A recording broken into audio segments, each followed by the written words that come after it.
Magandang buhay mga sir, ituturo ko sa inyo kung paano gumawa ng yogurt smoothies mango flavor. Napakasarap nito, promise! Pwede na! Mga sir, gagawa tayo ng yogurt smoothies mango flavor. Ituturo ko sa inyo yung mga step by step kung paano ba ito gawin. Okay, so kailangan natin ng blender. So hindi ko na siya hinugasan kasi gagawa ko lang naman ng mango smoothies. Gamit itong 1/4 cup natin na pantakal, lagyan natin siya ng 1 kalahati. Isa. Wow. Sa creamer pa lang yan. Then lagyan natin siya ng mango jam. So ang gamit nating mango jam ay ano tong tatak nito? City.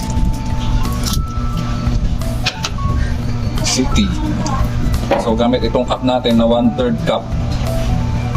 Lagyan natin siya ng 1 kalahati.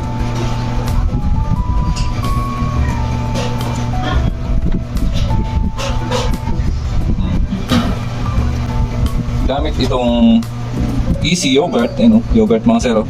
Easy yogurt. Lagyan natin siya ng kalahating jigger. Kalahating jigger. Dito sa jigger, 3 tablespoons siya sa kalahati. Lagyan natin yung ating yogurt. Pwede nyo rin dagdagan, depende sa ano.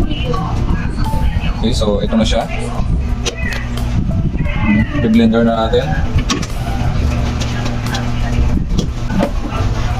So kung gaano karami yung gagawin nyo, ganoon din karami yung yellow. So ito, 22 ounce to ah. So 22 ounce din yung inyong yellow.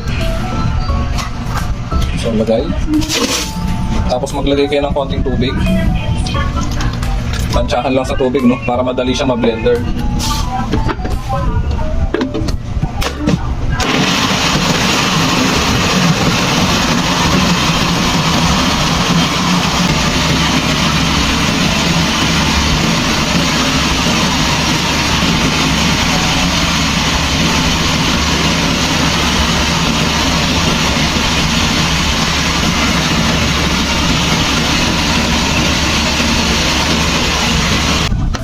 And boom! Tapos na ang ating mango yogurt smoothies. Woo! Sarap! Pwede din kayo mag-add ng nata kung gusto ng customer.